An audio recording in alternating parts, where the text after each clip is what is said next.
My brother and I do not get on. When we were younger, he'd go out of his way to make my life a living hell.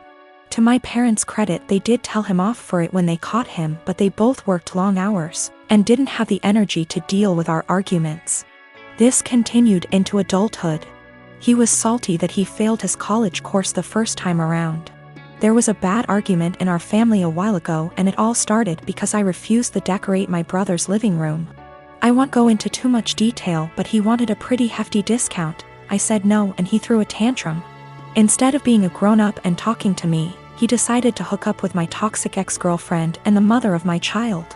I can't go into a lot of detail about what she was like, but she was not a nice person. She never really bonded with our son when he was born, and I was left to do everything by myself. She eventually walked out on us and refused to have any contact with our son.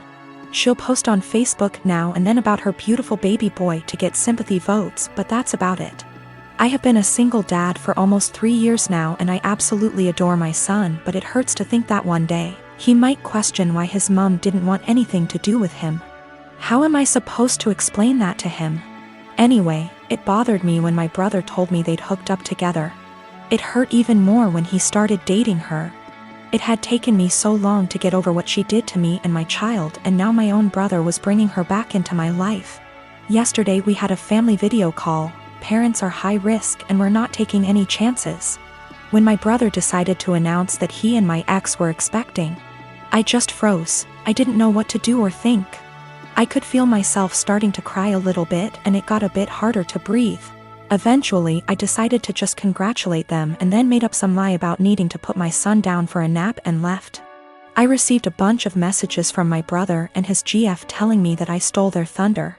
After I left, my parents and some other family members started worrying if I was okay, and not really focusing on their news. My uncle told me that I should have just been a man and stuck it out instead of making excuses to get out of it. After all, it was expected that our kids would be raised around each other. I feel like maybe I shouldn't have left the call, but at the same time it would have been worse if I'd stayed and had a full-blown panic attack in front of everyone. Some of the family members are split and have argued that I won't be able to avoid my brother and his family forever, but others believe I was in the right to leave that situation. I don't know what to think. My parents aren't happy, but they don't have the energy to deal with all the hassle my brother would cause. They actually cut him off for a little while when he started dating my ex, but he phoned them constantly and, again, can't go into much detail, but he said he'd do something not so good. They keep him at arm's length, but I have told them not to cut contact because of me. If they want to cut contact on their own accord, then that's fine, but I do not want to be the reason that they have to deal with his tantrums. The rest of the family, for the most part, weren't happy about it but accepted it, or pretended to, when they started getting a bit more serious. My uncle, who told me to be a man, thought it was funny. That's just the kind of person he is. Not for my sake, but for the sake of my son. I don't want to put him through all that. Been with Stephanie for a little over 3 years. More or less relationship is good. She tends to be way overdramatic when we fight, which isn't often. But I can usually talk her down and things work out. When Stephanie and I first started dating, she mentioned a few times in kind of a mysterious, I thought it was attention-seeking, still do, way that she had some kind of mental illness or mental health struggle. Eventually, probably 2 or 3 months in, she came out and told me in a really serious conversation that she has body dysmorphia and thinks she's obese and hates herself for it. Now let me be clear, I love her the way she is, wouldn't change a thing. I don't mind her weight whatsoever. But even when she said it initially, I almost thought it was a joke. Stephanie is obese. I'm not good at guessing weight, and she's never told me her weight, but I know she's 5 feet 4 inches and a size 22 in pants. She's by all standards obese. I don't mind it at all. I'm attracted to her. I think she's beautiful. I would never ask her to change a thing. It didn't come up again for a while, but last fall she took a psychology course for her college degree and they talked about mental illness, and it came back up. She came in one night almost happy, in a weird way, saying that she understands everything that's wrong with her because they talked about BD in class and it all makes sense. She has never been diagnosed by a medical professional and can't see a doctor for lack of health insurance. Ever since then, she talks about it a lot.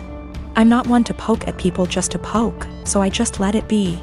But she talks about it all the time. She blames arguments we have on her BD. She uses it as an excuse to eat poorly and not take care of herself. Because she is straight up convinced that she is smaller than she is and that the person she sees in the mirror is a dysmorphic situation. She is part of an online BD support group and talks openly to me about how she's met people who finally understand her. And she gives them advice and guidance based on her struggle with BD. She's pointed to actresses like Mindy Kaling and compared the actress's body to her actual body versus BD body. And says it's nice to see herself represented on screen. No offense intended to my girlfriend, but that's not her body type. She is much bigger than that. I'm getting to the point where I don't know what to do. She uses it as an excuse for all her behavior. I honestly don't know if she truly thinks she has BD or if she just uses it to justify herself. When we first moved in together, she would cover all the sizes on the tags of her clothes with Sharpie so I wouldn't see them. She's since stopped doing that, or only does it when she remembers. But it made me think she might be aware of her size and just tries to pretend she has BD so no one can talk to her about it. I know this is a weird situation. I'd like to get her or us into counseling, but she doesn't have insurance and goes to a community college that doesn't offer student mental health services. I'm not sure what to do. I am a 27 years old female, used to be an escort from 18 until I was 23. I'm not proud of it, but I did what I had to do to keep studying and a roof over my head.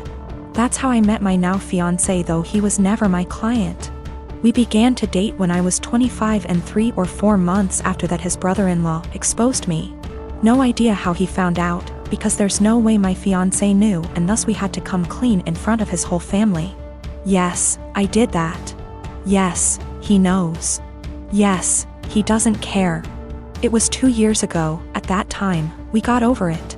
After that there was a span of 3 to 4 months in where my mother-in-law and some of my fiancé's aunts and cousin police their husband when I was around. It was really weird tbh because this dudes were like 40 to 60 years old and I wasn't that desperate.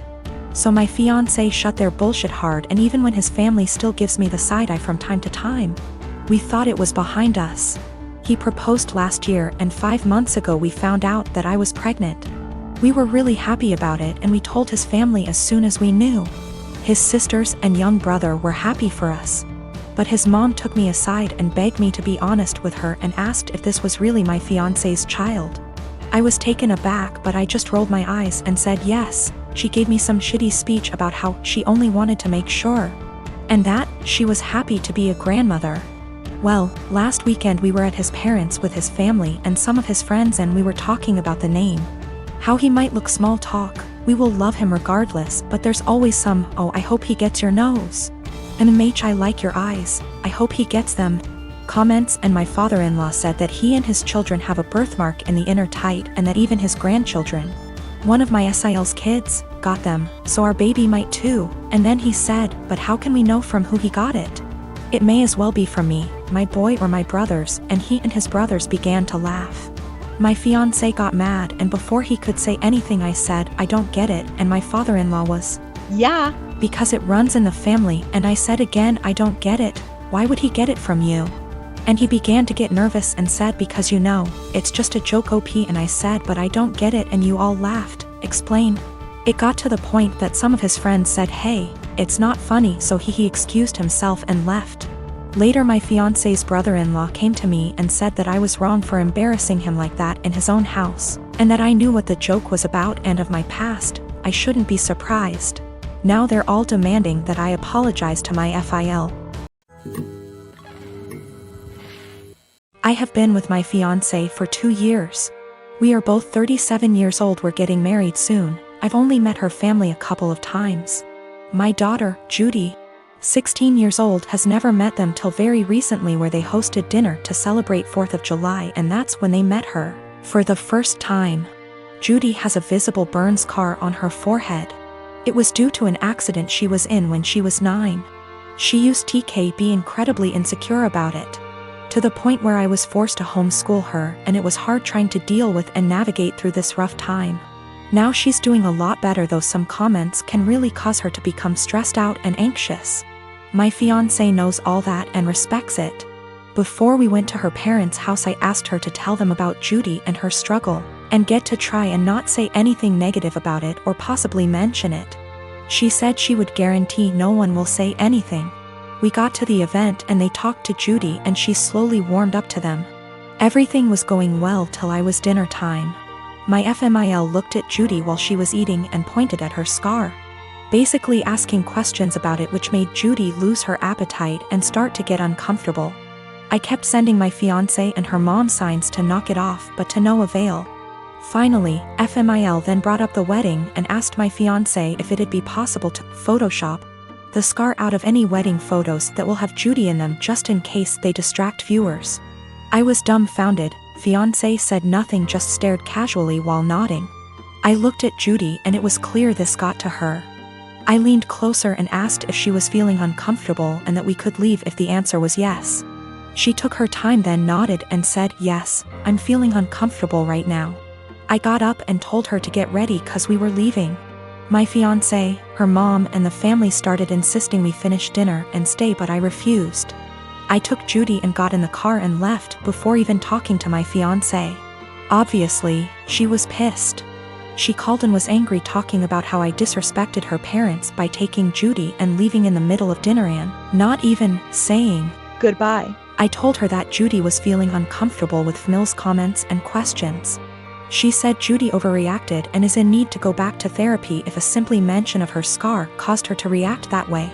I got tired of arguing and asked her to give us some time, but she went on me and said that I have no respect for her and her family, and that what I did was irrational, and now she won't speak to me till I clear things up with her family, after ruining their celebratory dinner.